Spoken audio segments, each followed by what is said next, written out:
आज हम BA fourth semester के सब्जेक्ट इकोनॉमिक्स के paper money banking and public finance के यूनिट 1 के 30 ऐसे इंपॉर्टेंट एमसीक्यूज लेकर आए हैं जो कि पेपर में हर साल रिपीट होते हैं। तो एक भी एमसीक्यूज मिस मत करना, वीडियो को एंड तक जरूर देखना।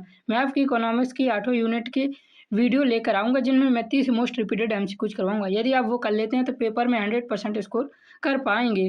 और चैनल पर नए हैं तो चैनल को सब्सक्राइब जरूर कर लीजिए। आपका सिलेबस सभी यूनिवर्सिटीज़ के इकोनॉमिक्स का यदि paper money and banking and public finance है तो सेम है, इसलिए वीडियो को एंड तक जरूर देखें। चलिए बिना देरी किए शुरू करते हैं यूनिट 1 के 30 मोस्ट रिपीटेड एमसीक्यूज। पहला क्वेश्चन जो कि बार बार रिपीट हुआ है, वेरी वेरी इंपॉर्टेंट क्वेश्चन है ये हमारा। तो इसमें पूछा गया है कि इसके अनुसार कोई भी अर्थव्यवस्था चाहे उसका रूप कुछ भी हो, मूल यंत्र के अभाव में कुशलतापूर्वक कार्य नहीं कर सकती है। ये कथन किसने कहा था? तो ये कहा था एपी लर्नर ने। याद रखना, वेरी वेरी इंपॉर्टेंट क्वेश्चन है। क्वेश्चन नंबर दूसरा दिया हुआ है, ए ट्रीटीज ऑन मनी के लेखक कौन है? तो इसका हमारा सही आंसर है जे.एम. कीन्स इसके लेखक हैं। ए ट्रीटीज ऑन मनी महान अर्थशास्त्री जॉन मेनार्ड कीन्स के द्वारा लिखी गई थी। और ये कब लिखी गई थी? तो याद रखना 1930 में लिखी गई थी। क्वेश्चन ये भी पूछा जा सकता है, ए ट्रीटीज ऑन मनी पुस्तक कब लिखी गई थी? तो 1930 में लिखी गई थी। Very very important MCQs. Question number दूसरा दिया हुआ है, भारतीय रुपया क्या है? विधिग्राह्य मुद्रा, प्रतिष्ठा मुद्रा, ऐच्छिक मुद्रा है या इनमें से कोई नहीं? तो इसका हमारा सही आंसर हो जाएगा भारतीय रुपया विधिग्राह्य मुद्रा है। भारतीय रुपया एक विधिग्राह्य मुद्रा है जिसका अर्थ है कि इसे कानूनी तौर पर लेन देन और ऋण चुकाने के लिए स्वीकार करना अनिवार्य है।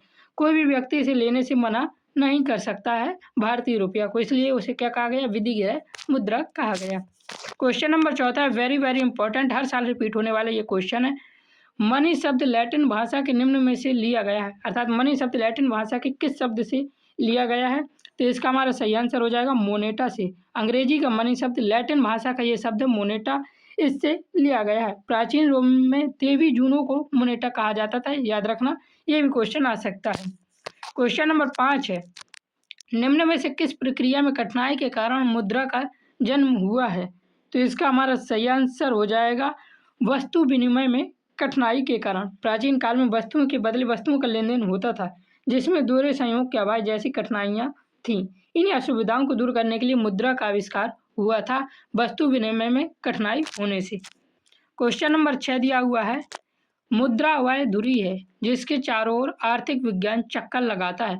किसका कथन है? वेरी वेरी इंपॉर्टेंट और रिपीटेड एमसीक्यूज।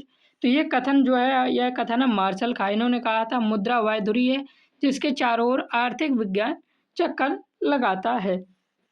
क्वेश्चन नंबर 7वां देखिए दिया हुआ है, मूल्य का संचय मुद्रा का कौन सा कार्य है? तो मूल्य का संचय मुद्रा का एक सहायक कार्य है। मुद्रा के मुख्य प्राथमिक कार्य विनिमय का माध्यम और मूल्य का मापक है। मूल्य का संचय और भावी भुगतानों के का आधार मुद्रा के सहायक कार्य माने जाते हैं। याद रखना, मूल्य का संचय मुद्रा का सहायक कार्य है। क्वेश्चन नंबर 8 दिया हुआ है, घटिया मुद्रा बढ़िया मुद्रा को चालन से बाहर कर देती है। यह कथन किसका है? तो यह कथन है टॉमस ग्रेसन का। और इस कथन का मतलब ये है, जो बेकार मुद्रा होती है वह अच्छी मुद्रा को चलन से बाहर कर देती है। आपने देखा होगा, आपके पास कोई करेंसी नोट होगा तो उसे आप अपनी जेब में रख लेते हैं, और जो हमारा खराब नोट होता है उस नोट को हम दुकान पर चला आते हैं। तो इसके कहने का यही मतलब है। और ये कथन किसका है? तो ये किसका है? टॉमस ग्रेसन का ये कथन है। वेरी वेरी इंपॉर्टेंट क्वेश्चन है।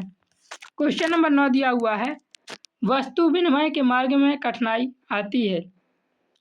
तो ये कठिनाई आती है दोहरे संयोग के अभाव से वस्तु विनिमय के मार्ग में कठिनाई आती है, वस्तु की अविभाज्यता से भी आती है, और धन संग्रह करने से भी वस्तु विनिमय के मार्ग में कठिनाई आती है। तो इसका सही आंसर हो गया ये सभी।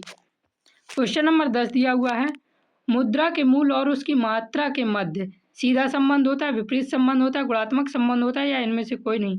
मुद्रा के मूल और उसकी मात्रा के मध्य जो होता है वह विपरीत संबंध होता है। जब बाजार में मुद्रा की मात्रा बढ़ती है तो महंगाई बढ़ जाती है, और मुद्रा की कार्य शक्ति अर्थात मुद्रा का मूल घट जाता है। जैसे ही मुद्रा की मात्रा बढ़ेगी, मुद्रा की मात्रा मान लो 1 से 2 हो गई, तो मुद्रा का मूल आधा हो जाएगा। याद रखना है, और इससे महंगाई भी बढ़ जाएगी। Question number 11 very very very important, paper में आएगा ही आएगा। फिशर के समीकरण को व्यक्त किया जाता है। तो फिशर का समीकरण है PT बराबर MV plus M dash V dash, जहाँ M क्या है, वैध मुद्रा है, V उसका चलन वेग है, M डैश है जो शाख मुद्रा, और V डैश है जो वह शाख मुद्रा का चलन वेग है। ये याद रखना, वेरी वेरी इंपॉर्टेंट क्वेश्चन है। फिशर का समीकरण बार बार पूछा गया है। क्वेश्चन नंबर 12 दिया हुआ है, मुद्रा के परिमाण सिद्धांत के अनुसार अन्य बातें समान रहने पर यदि मुद्रा की मात्रा बढ़कर दोगुनी कर दी जाए तो मुद्रा का मूल्य क्या होगा। तो ये अभी मैंने आपको 10वें क्वेश्चन में था, विपरीत संबंध होता है। यदि मुद्रा की मात्रा बढ़कर दोगुनी हो जाएगी तो मुद्रा का मूल्य आधा हो जाएगा, ये उल्टा संबंध होता है। क्वेश्चन नंबर 13 दिया हुआ है, किसके अनुसार मुद्रा वह वस्तु है जिसे सामान्य स्वीकृति प्राप्त हो। तो इसका हमारा सही आंसर है, ये कथन था सेलिगमैन का। प्रसिद्ध अर्थशास्त्री सेलिगमैन ने मुद्रा की परिभाषा देते हुए कहा था, मुद्रा वह वस्तु है जिसे सामान्य स्वीकृति अर्थात जनरल एक्सेप्टेबिलिटी प्राप्त होती है। ये किसका कथन था, तो सेलिगमैन का कथन था, याद रखना, very important question. Question number 14 है, किसके अनुसार मुद्रा वह है जो मुद्रा का कार्य करे। तो इसका सही आंसर हो जाएगा वॉकर के अनुसार। ये याद रखना, money is what money does, मुद्रा वह है जो मुद्रा का कार्य करे। ये किसने कहा था, तो ये हमारा कहा था वॉकर ने। Very important question. Question number 15 दिया हुआ है, कोई भी वस्तु जिसे राज्य द्वारा मुद्रा घोषित कर दिया जाता है वह वस्तु मुद्रा बन जाती है। यह परिभाषा किसने दी है। तो यह परिभाषा राजकीय सिद्धांत न एक राउथर ने दी, न ग्रेसम ने दी, न मार्शल ने दी, इनमें से कोई नहीं।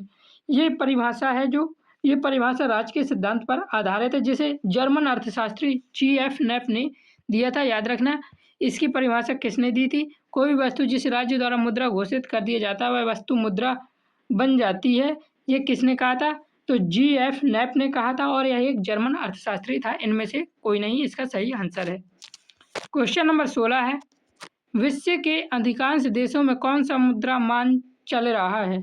तो विश्व के अधिकांश देशों में पत्र मुद्रा मान चल रहा है। वर्तमान समय में दुनिया में लगभग सभी देशों में पत्र मुद्रा मान ही चलन में, जिसमें किसी कीमती धातु जैसे सोने या चांदी में बदलने की गारंटी नहीं होती है। इसे पत्र मुद्रा मान कहते हैं। क्वेश्चन नंबर 17 दिया हुआ है, वर्तमान में भारत में नोट निर्गम की कौन सी पद्धति प्रचलित है। तो इसका सही आंसर हो जाएगा आंशिक अनुपात निधि पद्धति और साधारण जमा पद्धति या न्यूनतम निधि पद्धति। तो इसका सही आंसर है न्यूनतम निधि पद्धति भारत में प्रचलित है। क्वेश्चन नंबर 18 दिया हुआ है, नोट निर्गमन के प्रमुख सिद्धांत हैं। तो नोट निर्गमन के प्रमुख सिद्धांत चलन सिद्धांत और बैंकिंग सिद्धांत, ये दोनों ही नोट निर्गमन के सिद्धांत हैं। क्वेश्चन नंबर 19 दिया हुआ है, मुद्रा के परिमाण सिद्धांत का प्रतिपादन सर्वप्रथम किसने किया था। तो मुद्रा के परिमाण सिद्धांत का प्रतिपादन सर्वप्रथम दमन जत्ती ने किया था। आप यदि यहाँ तक वीडियो देख रहे हैं तो वीडियो को लाइक जरूर कर देना। अभी भी वीडियो छोड़ के मत जाना, आने वाले 11 क्वेश्चन और भी इम्पोर्टेंट है, और मैं एक्सप्लेनेशन भी दे रहा हूँ, तो आपको उससे ज़्यादा क्वेश्चन ही कंप्लीट होंगे। क्वेश्चन नंबर 20 है, फिशर द्वारा प्रतिपादित परिमाण सिद्धांत एक कैसा सिद्धांत है। तो ये क्या है, दीर्घकालीन सिद्धांत है, याद रखना। क्वेश्चन नंबर 21 है, फिशर का परिमाण सिद्धांत एक पक्षीय सिद्धांत है क्योंकि यह केवल पूर्ति पक्ष पर जोर देता है। फिशर का परिमाण सिद्धांत किस पक्ष पर जोर देता है, तो यह पूर्ति पक्ष पर जोर देता है, इसलिए इसे एक पक्षीय सिद्धांत भी कहा जाता है, फिशर के परिमाण सिद्धांत को। क्वेश्चन नंबर 22 दिया हुआ है, फिशर के समीकरण P बराबर MV/T के अनुसार निम्न में से कौन सा तत्व गलत है। तो पहले तो याद रखना, फिशर का समीकरण क्या है, P बराबर MV/T है, जहाँ T सौदे की संख्या है, M मुद्रा की पूर्ति है और V मुद्रा का चलन वेग है। P मुद्रा का मूल्य नहीं है। P का अर्थ होता है सामान्य कीमत स्तर, मुद्रा का मूल अर्थ नहीं होता है। क्वेश्चन नंबर 23 है, कैम्ब्रिज विचारधारा के अंतर्गत वास्तविक शेष समीकरण किसने दिया था। तो कैम्ब्रिज विचारधारा के अंतर्गत वास्तविक शेष समीकरण दिया था पीगू ने, याद रखना, वेरी वेरी इंपॉर्टेंट। और ये समीकरण क्या था, P बराबर KR/M, स्मॉल k है और सब बाकी कैपिटल में है। क्वेश्चन नंबर 24 है, भारत में 10 रुपये के नोट के निर्गम का अधिकार किसको है। तो भारत में भारतीय रिजर्व बैंक को ही नोट निर्गमन का अधिकार है। क्वेश्चन नंबर 25 है, निम्नलिखित में से कौन सा कथन सही है, मुद्रा एक अच्छा स्वामी है, मुद्रा एक अच्छा सेवक है किंतु खराब स्वामी है। तो ये कथन इसका सही है। मुद्रा एक अच्छा सेवक है किंतु ये क्या है, खराब स्वामी है, ये कथन है। क्वेश्चन नंबर 26 है, वह